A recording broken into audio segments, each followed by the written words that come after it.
All right, so we got a little bit of wind, so hopefully you guys can hear me real well. I'm going out here. You guys have been wanting to update on this kind of tree savanna, which was pretty much one of the first areas that I worked when I got this property, getting close to that 5-year ago mark. I just about wiped out. Okay, so I've already got my legs taped up and I just touched them together and I just about ate food plot. That's just about what happened. I'm gonna have to kind of walk like I've been riding a horse all day. Jeez, I mean, look at it. And it kind of tore it a little bit there. I don't think it's gonna affect my results too much, but about ate dirt right there. All right, so the glade looks really, really good. What we're fixing to do is probably tomorrow morning, we're gonna be burning this. Now I've come back in, I've done some work after the initial work that I did on this savanna, almost, like I said, almost 5 years ago, probably 4 years ago. You can see there's a lot of vegetation down low, a lot of grasses, there's a lot of forbs, there's a lot of saplings that have grown up in here. And parts of this is growing up a little bit too much with saplings. Some of the trees that had come in, this was early on, I cut and I didn't spray with Tordon or anything to kill them.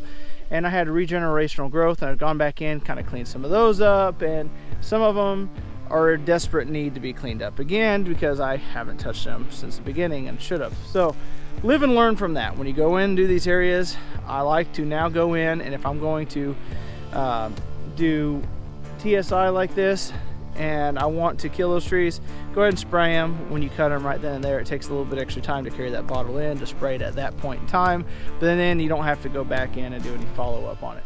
But I think with doing a like late spring, early summer burn in here is going to be a hot enough burn that's going to kill a lot of this and really promote those grasses and forbs that I want to grow in here versus the saplings. Hopefully it'll kill a lot of these saplings growing in here. But what I thought would be cool today is I'll do a video updating you guys on how this savanna TSI looks.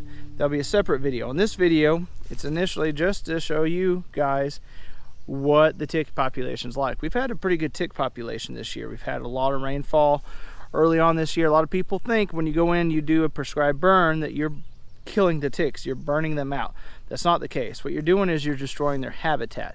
They like to get down in that leaf and duff and everything that holds moisture, and during the burn they are going to try to take shelter in that area.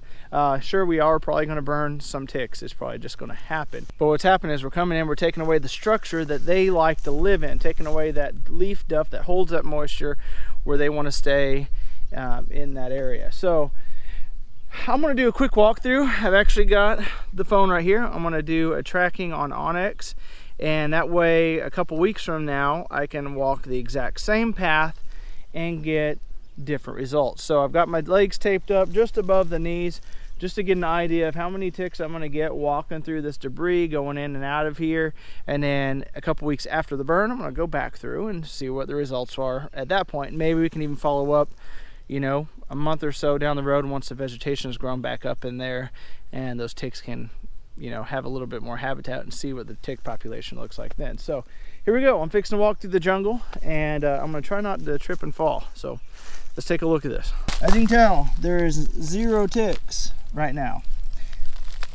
And whew, the hard thing is with it having it this high up on your legs, it's kind of hard to just walk and lift your legs very high because you aren't getting any movement.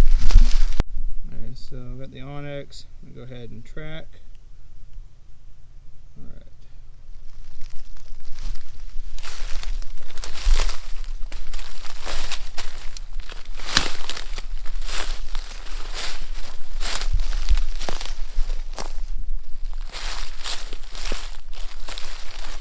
Taking the hardest pass. I'm going to take the pass that the deer are more than likely going to take.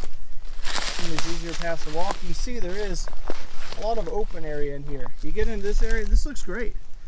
I want it reduced a little bit more. I mean, this is great for deer and stuff. I really want to reduce this to more grasses and forbs versus these saplings and stuff in here, especially for turkeys and quail.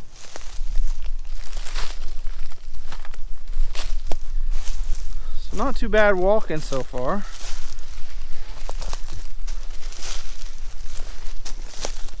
Doing this, I'll mark the time of day that I'm doing it in as well.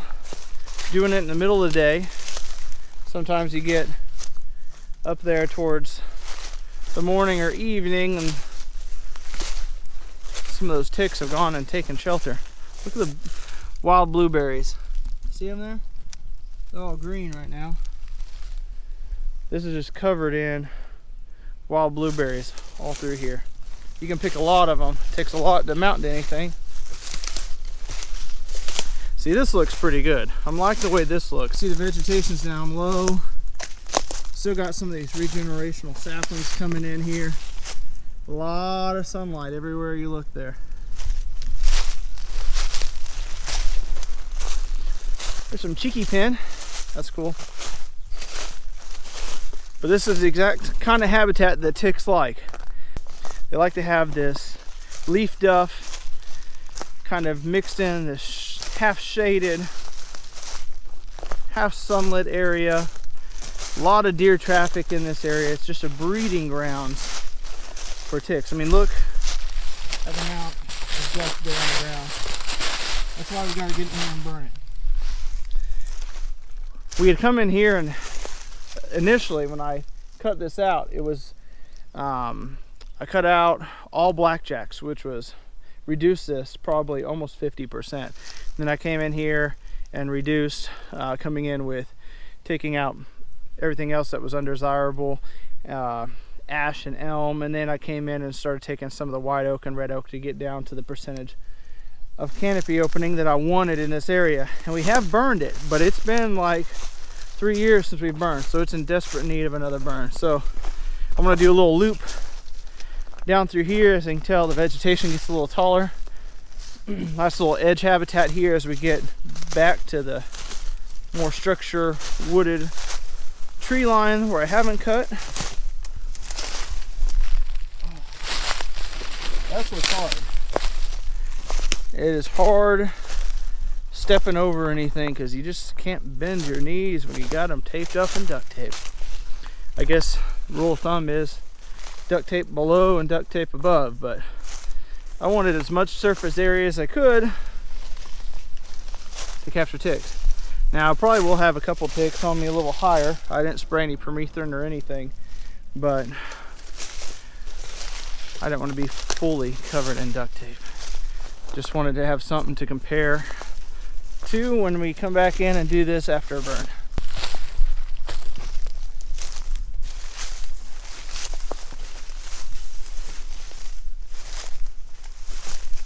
See, here's the hard part. You kind of got to be like Gumby and do kind of the straight leg over the log. All right, we're gonna go do that. Back out to the four-wheeler.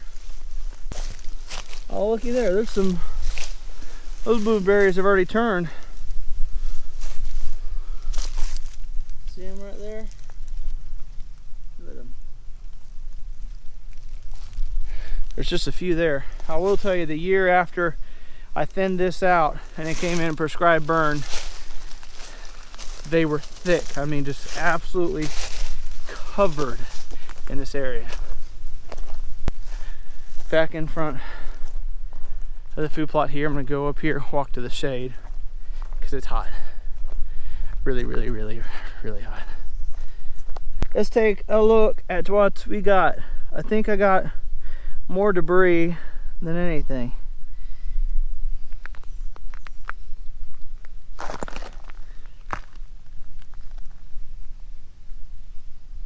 I got seeds,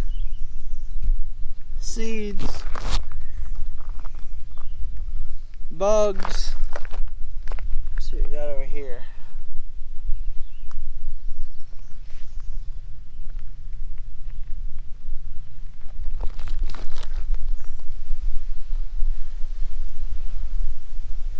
To be honest, I am not getting many ticks. That's kind of blowing my mind. Okay. My mind is blown. I walked through there, not very far, 1/10, 2/10 of a mile maybe. Took me 10 minutes. That was it. But I just walked through all that. Heavy deer density, food plot here, food plot there. So there's also a lot of deer traffic coming and going, which attracts predators and everything else. So there's a lot of animal activity in this area. I'm not just talking deer. I'm talking, we see squirrels, we see coons, we see bobcat, fox, coyote, everything in this area. Now, we have prescribed burn this area maybe twice, if I remember right, now over 5 years time. It's in the peak of like tick season right now. It's perfect. Today's a little cooler. We're, you know, upper 80s, which is still perfect. Middle of the day, the ticks should be out. There's so much habitat in there for them. And I was expecting to find a lot of ticks, but I'm not. Like, I walked through that area. There was one tick on the entire thing of duct tape that I had strapped around my legs, covering 360 degrees around my legs, up over my knees. Now, at first I was like, okay, maybe it just didn't work. Maybe ticks are not sticky. Nope, there's a tick on it. There's also like little nymphs and spiders and grasshoppers and everything. There's seeds, there's grasses. There's a lot of stuff on here. And if I would have walked into a tick, I would have guaranteed he would have stuck to the duct tape. But that's not the case. So, the little experiment that I was going to do after following this up, you know, after a couple weeks after the burn, is pretty much not even necessary to do, because it's going to be reduced so much even by then. I mean, I'll follow it up if you guys want me to, but I mean, even look at this big guy. He's stuck on there. Well, I bet we can get him off of there in a minute. But big, small, whatever, everything was sticking to it. And that probably the thing that stuck to it the best is actually the tick. And I didn't even find any small ticks, no seed ticks, no nothing. They're not there. So, mind-blowing to see that by, I guess, coming in here, we're going to prescribe burn this again, not just with the idea coming in and reducing the tick population, but really to set back the saplings in this area, improve the grasses and the forbs in here for more of like the turkey and the quail, because the reason I don't want a ton of saplings in here is because that's not comfortable for a turkey to go through. In there, there's ambush spots after ambush spots after ambush spots for bobcat and coyote and everything in there. Being a prey species, that's not real comfortable to them. Now, for deer, that's perfect. I mean, they stand up, they can see, you know, slightly above it, but at the same time, they think they're absolutely covered up, and there's a lot of habitat for them to hide in there. So I want to reduce the sapling population in there. But oh my gosh, by going in, it just shows you managing your property, doing prescribed burns can control the tick population. I am so surprised that I did not get more ticks than that, because I have been on other pieces of the property this year, just working, and stepped in the woods just a few feet and picked, you know, 5 or 10 ticks that were crawling on me just right off the bat. And that's not the case in some of these areas, apparently, that I've been controlled burning. So maybe the experiment is now to go to some of these pieces on my property where I haven't been controlled burning, and walk through there and show the difference between there and here, because that's pretty substantial right there. I'll walk the same kind of amount in a different area and see what happens. But one tick, guys, I can't believe that. That's pretty cool.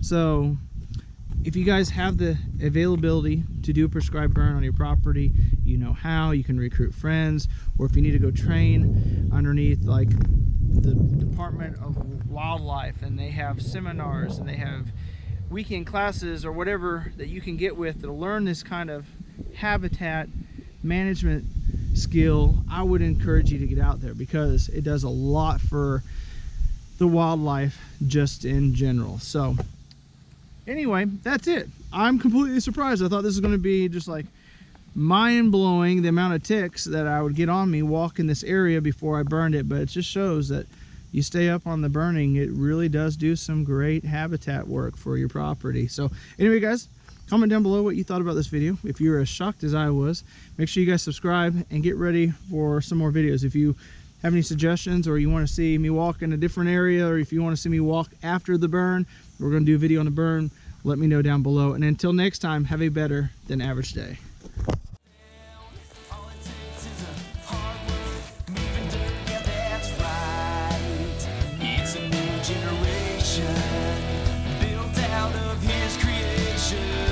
It's our way of life, we're doing right, yeah, that's right. to tickle